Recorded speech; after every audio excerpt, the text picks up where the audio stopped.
All right, I want to welcome on my next guest. We've got a very special guest. We've got actor, comedian, rapper, YouTube personality, social media personality, Vine, TikTok. Ladies and gentlemen, the greatest TV quarterback I've ever seen, Mr. Paige Kennedy. Paige, how's everything going for you?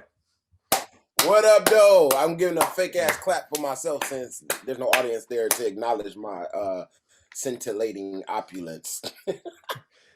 So how's everything going for you? We're in 2021. We're getting there, but crazy year. Everything's still really shut down. How's everything been for you? I'm just looking over the horizon. Like, is it safe to come out yet? Is they gone? Like, you know what I'm saying? I don't know what's happening. Nothing good or bad has happened so far this year. So I'll take that. Yeah. And I'm just I'm optimistic for the future. Since you're like an influencer, tons of followers all over social media, how has it changed for you with the pandemic? Did you have to kind of rethink your kind of like your methodology, or how did you adjust?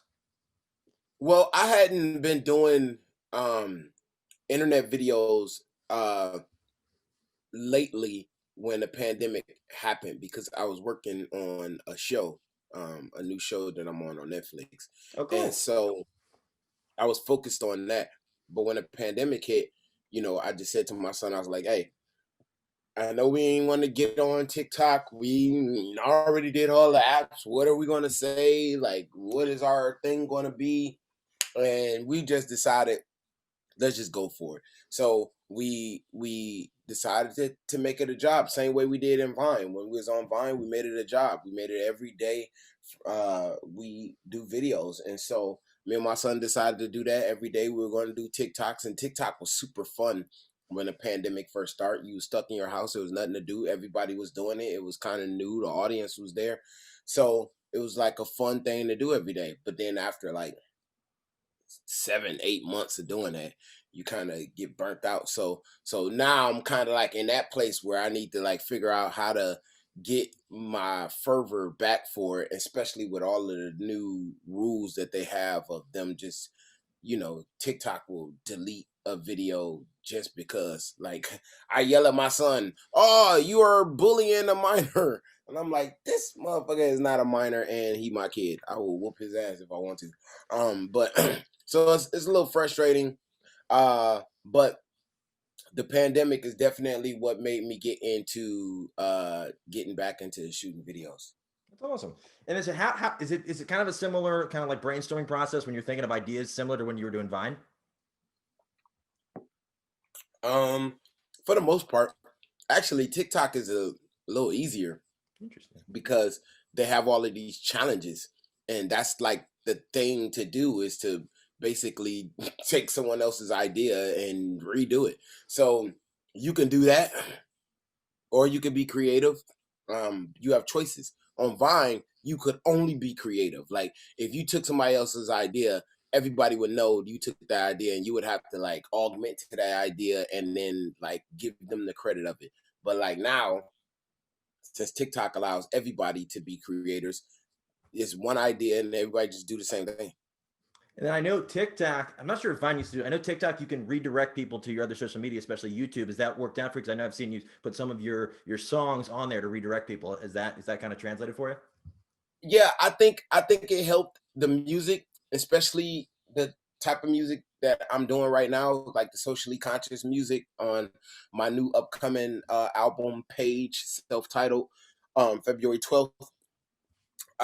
It helped because you can only get a minute worth on TikTok, and the videos are so poignant and jarring that it makes you want to see the whole thing. And so I imagine naturally they, just decide to go to the YouTube videos to see the full thing. And then some of the TikTok videos went viral. So that means that some of that percentage of audience that saw the viral snippet wanted to go see the whole thing. And so it was lucrative for me That's in that awesome. sense. And then, so speaking of some of the like the socially conscious, I want to get into it. So I was listening to a couple of your tracks, specifically "Shine" and "Fear." One of them was a lot about police brutality, and the other was really about just kind of like how the pandemic has changed everything. Why did you want to put that out there, and what kind of message how did you want to portray that message to kind of get people to realize, like, this is real, this is happening? Well, I wanted to use my voice. I'm not somebody who usually uses his voice for social issues, but I felt like it was incumbent upon all of us to do so during these trying times. And so that's what I did. I created Safe because I knew that it could be something that could be helpful, to have the conversation that fear does to both sides, and the deleterious effects that it has on both sides. And so I created that art, and then I needed a follow up after that, which is why I created the song Safe, to have the mother's perspective of what happened, with the dad. And then Shine is like a culmination of all of that, and for everyone, and how, difficult the times have been, lately, but not allowing that to take their shine, and then using my personal life where I lost 7 people in one summer, and like very, very close people to me. And and then right after that, thinking I got a show, then the show goes away, then the pandemic, and then police brutality at all time high, and then all of that, still being able to believe and have faith in God and forge ahead.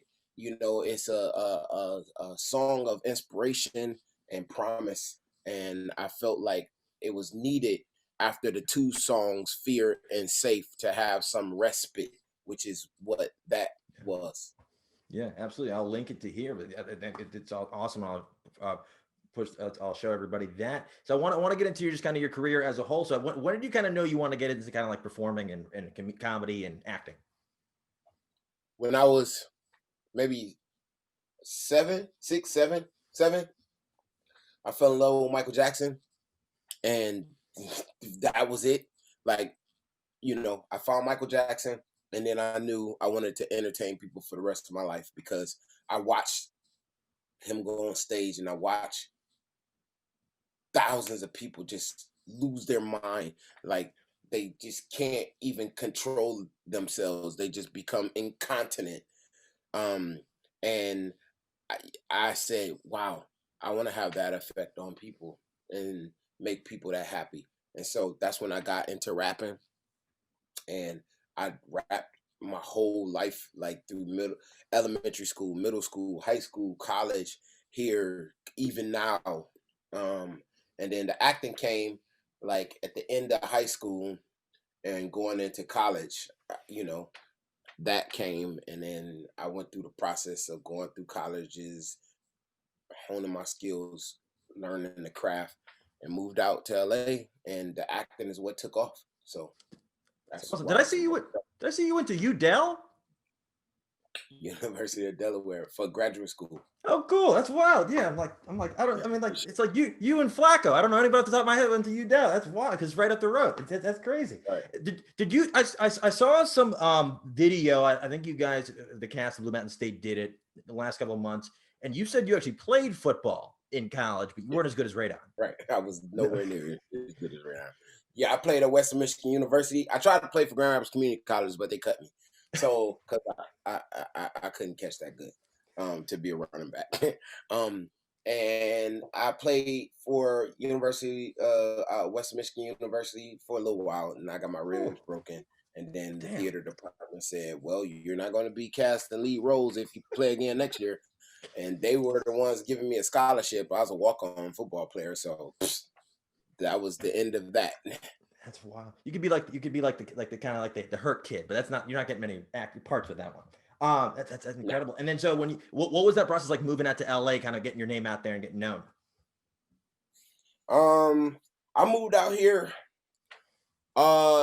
next month, February 10th, will be my 20th anniversary of living here. I moved out here February 10th, 2001. I snuck into an audition and told them I was making a delivery, and I ended up getting cast in this pilot, and that got me an agent. That got me this apartment. I still stay in the same apartment Oh, for 20 years. Uh, and that's what got me started in the business. cool. Awesome. That's awesome. And so I saw you were in Weeds and CSI. How did you get involved in? I know you were in SWAT as well as, and you've done multiple movies. The Meg. What kind of were you kind of looking at both TV and film, or was it just kind of what just came about? Yeah, whatever I could get to put food on the table. Commercials, voiceovers, movies. Out, I'm a precocious individual, and in that, I've learned a lot of different skill sets, and therefore, it allowed me to have diversity in my talent. And so, I want to do everything. Michelin Man. That's awesome. And so I want to get into Blue Mountain State, one of the greatest TV shows of all time. How did that come into your wheelhouse? Like, did they just kind of just audition, or how did that come about? Yeah, I had an audition. It was strange because on the paper they said they were looking for a 6'3" freshman quarterback, and I was like, "What? Why am I auditioning for this? I'm 5'10" and a half. I am thick as shit, so I would be a running back if anything. And I've never played quarterback a day in my life, and I'm also not 19 years old. But I think I went in there and I gave them my charm and my charisma, and I think that uh, kind of, you know, had them enamored about this character that I've created, and all of those other things became superfluous after that because, what they thought they wanted, they saw what Radon was. Did you kind of like put a lot into that character more than like the script say? Did you kind of put yourself into it, or was it most of it written out? I mean, a lot of it was written there, but like, my grandiose personality and my the way that I wish that I could have been in football was easy to just come out, because I never was that, but I knew that would be cool to be that. And so it was intrinsic for me to just, you know, be right on. In that first scene you had, I was watching the other day when you kind of walk out onto the field. How many takes did that take? Because the other guys must have been like burst out into laughing. You know what's funny about that scene? That actually was my first scene that I filmed. Like the first thing that I did when I got to Montreal was that. Like they just threw me in the fire naked. So, everything else after that was very easy because I don't even know everybody yet, and I'm walking out there with my speedo on, my speaker attached to it. But yeah, that that was very interesting to have to do out the gate. Now But yeah, the line that got me was when you went, what's 6 times 6? I've watched it. It lasts every time. It's incredible. And why is that funny to you? because you're like, he's your problem solver. And you're like, what's the, and then just kind of Moran's reaction to you. It was incredible. It was unbelievable. You're like, all right, coach, let's get right back out there. I'm like, let's go. Man, this dude trying to tell me I ain't dressed. All right, just take a deep breath. Radon, look at me. Whenever you have a problem, you just go see Moran here. Because he's your problem solver. I get a problem solver? Yes. What's 6 times 6? 36. That's good. I'm back in, coach. Thanks. And then they put the music on. I'm like, incredible, incredible. So they did a lot of like kind of wild stuff on the show. I know Thad and Alan Richin did some stuff. The Oreo thing, I don't know how he agreed to that. Was there any stuff that you said, yeah, but you got to chill with that? On Badger, I think at the end of it, that and Oh yeah. What? I know with the interesting snack they had. Yeah, I know what you're talking about. Yeah, they had to eat goat balls, and then they wanted to do like the real thing, and they're like, "Who else wants to do it with us?" And I was like, "I'm not fucking eating that. You out of your goddamn mind." Like, and it wasn't in the script for Radon to eat it either. I was like, no way. No way. I'm not doing it. That was real? That wasn't just like a prop? That was real? That was real. Wow. I wasn't doing it, bro. Unreal. And then so some of those like the football scenes, did you say, hey, I can do that? Did they kind of go to bring a stunt guy out there? Well, everyone has a stunt guy because that's just how Hollywood works. Like, even Tom Cruise has a stunt guy. Now, does he use it? No, but he's there to show you what to do. But they actually use my stunt guy a lot because, like I said, I'm the way I move is not as fluid as a quarterback.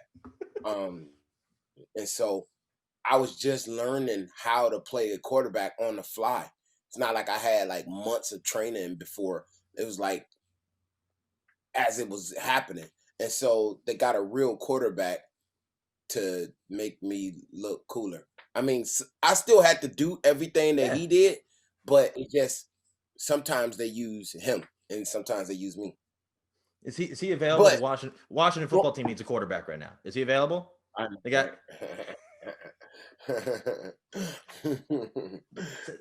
So I have a question. So going into as Radon, like when they brought you, like, all right, here's your show. We're gonna do Dreams. How many takes did that take? And then what was your favorite call? Dreams is iconic for Radon and BMS for some reason. I particularly did not love that episode. You know why? Because it's kind of weird, but I didn't love that episode for me because I didn't get to be with the rest of the cast. Like, it was just me with all these girls. And so it's basically me just talking to myself with all these girls around me. And so even though like it looks fucking awesome, but the reality of it for me is, because when you call cut, you just like sitting there like chilling, like when we be around all of the fellas, it's so fun because they're so funny and they're it's just a good time. But like when it's just me sitting there with a bunch of girls that are French Canadian girls and not really speaking English anyway, and I'm just there, it was kind of boring. But so I don't get as geeked about the dream sequence as everybody else, even though I think it does look cool, and the filming of the intro to Dreams, best intro when you're like flying through the sky. Dream! What I do is for you. Hello, Carl. Dream! Incredible. Yeah, they had a whole bunch of different stuff. I was like, I remember like they had all these different green screens. Sometimes I had to be like flying on this thing and like just the filming of the intro, that was kind of cool that day. Did they let you keep that neon sign? Because I was wondering what the hell happened to that thing. No, I'm trying to think. Did I keep anything from? No, it's kind of hard because we filmed in Montreal. So how would I gotten it back home? I would have stuck that. I would have snuck that shit. No. Did you get to keep any of the props? Like a jersey? The only thing that I wanted was the big Radon poster thing that was in my apartment. There's like a thing where I'm like this, and I got the sunglasses on, the gray shirt, and it was like a big ass poster that's on Radon's wall that I wanted to take with me, but it's too big. What about the "Did I Get You Pregnant" printouts? That's funny. Did I get you pregnant? The second one got me. Would you like me to? That was incredible. Would you like me to? And I have a question. I saw you either an interview and something. I said that you don't drink. Is that true? I never even tasted alcohol before. So what were those party scenes like when you were trying to like? Was that how did you kind of? Not real alcohol. I mean, like you got to kind of like look like you're doing it. Like was it like? Okay. So the party scenes wasn't the issue. It was the drunk take. episode, that was the issue for me, because everybody had to be so drunk to have to be thrown in the drunk tank. And I never even played drunk before.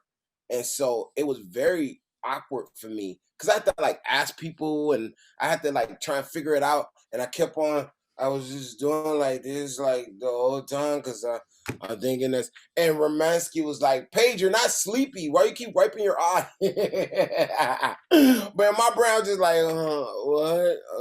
Like, I don't know. So if you go back and if you were to go back and watch Drunk Tank now with the caveat of knowing that I've never been drunk or had a drink before and I did not know what I was doing, when you're watching it, you probably start laughing even harder seeing how fucking terrible my drunk acting is. Let's see. What was it like working with Alan Ritchson, and what was it like being around that Thad Castle character, just even when you're shooting scenes? Alan Ritchson is such an amazing actor. He's such an amazing actor, and he's also such an amazing guy. I loved working with him. He's so funny, and he's talented, and he's always got his shit together. He's professional. He was a joy to work with every day. That was my boy. What was that episode? I don't forget the title. When you guys got agents. I think it was called. I remember. What's the shit when you take money from bookies and agents when you're in college, and it was called. I know what you're talking about. I'm drawing a blank too. I forget the name of it. Yeah. But that episode was cool. They got us like a lot of cool shit to like wear or whatever. That wasn't one of my favorite episodes though. My favorite episode was Badger. Badger was my favorite episode. Hockey was a dope episode, even though that was a nightmare for me, like, because I'd never been on ice skates before. And so trying to figure that out and having to practice and having to learn how to ice skate, and then still just be very uncomfortable with it. So not only am I trying to like make sure I fucking know my lines and deliver them right, sometimes I'm like standing there next to Darren and then I just start moving. Like the ice just starts to take me out of the scene. And because I don't know how to stop. I don't know how to I'm just like, oh shit, I'm leaving off camera. Is somebody gonna stop this? Are you gonna call cut? Why am I talking like this? They can hear me. Why am I acting like that? You know what I mean? Like that was tough. But when I watched that episode, I like Badger. I like hockey. Awesome. I have a question. What multiple times you did it on the show, especially your first. I remember in the first scene you're in, especially in the hockey one, you did the kind of head banging. Was that in the script, or did you just kind of come up with that? The head banging? Yeah, when you were kind of like that. Yeah, that was my thing. I created that. I was like, yeah, this is gonna be his thing. He gonna like put his hand up with the one finger up there, and he's just gonna give me a hell, give me a yeah, stand up right now. Yeah, that was Radon's thing. That's wild. I have a question. Why weren't you in season 3? I don't know. It seems like a no-brainer to me. Like, were you surprised? Well, they didn't bring a lot of people back because they didn't even know they were going to be able to get a season 3. So some of the writers weren't able to come back. I didn't come back. I think maybe Frankie came back for like maybe 1 or 2 episodes. And her and I were the new, kids on the block. Yeah. So, I think it was a budget thing.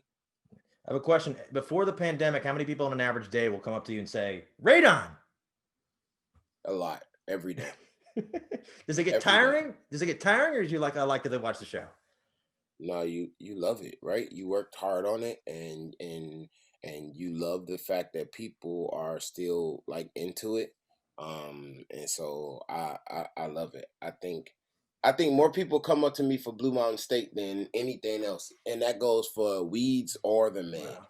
Well, I guess it depends on the demographic of the person. If they're 30 or under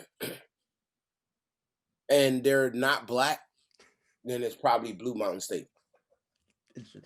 Interesting. It's interesting. And it's speaking of the Meg, so like Jason Statham, you got Dwight from The Office, Rainn Wilson. So what was that like? What was shooting that like?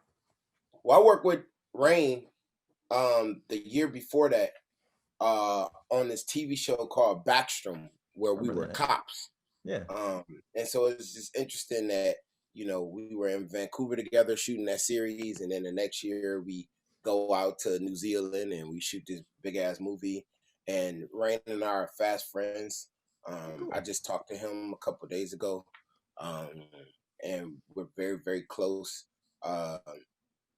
And you know, it was awesome to have him there because I had just done a whole series with him, you know, and I'm at a new place. I've never been that far away from home before, and to have somebody that you know, like Rain and the director was also my director in Rush Hour, that I Cool. did right after Backstrom. So it was cool to have those two people there who already had camaraderie with. Makes sense. And I just got one. I got one last question for you. So you're like one of the biggest stars Vine ever had. What was your reaction when they told everybody, hey, we're kind of cutting it off?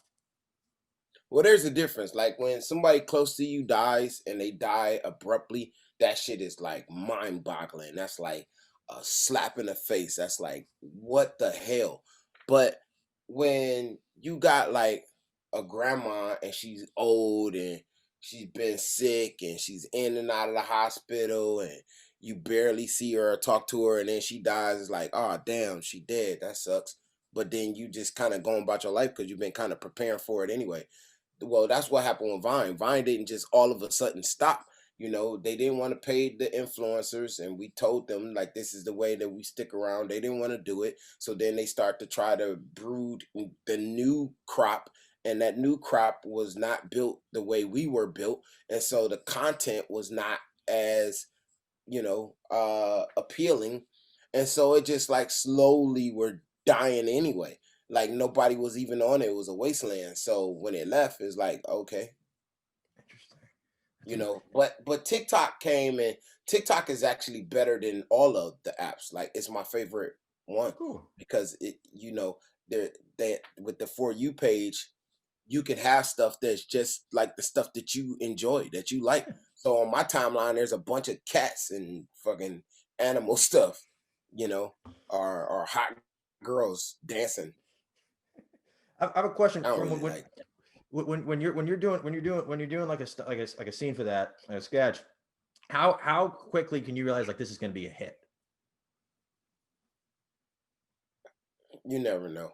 You can Really? think you have all the elements, but there's so much that goes into what is a hit on the internet that you can't account for. Like the time of day, what particular day it was, who likes it, who commented on it, how many comments it gets to help it reach a different algorithm, who's on the other side deciding where they want to place this or if they want to place it. Like there's no rhyme or reason to it. It's just it's all fortuitous. Interesting. If you want to plug it, I saw that you do have a release coming on the 26th. If you want to plug that. Yeah, I do have a release coming on the 26th. My next single is called Pain. It's featuring Elzai from Detroit and the iconic Method Man.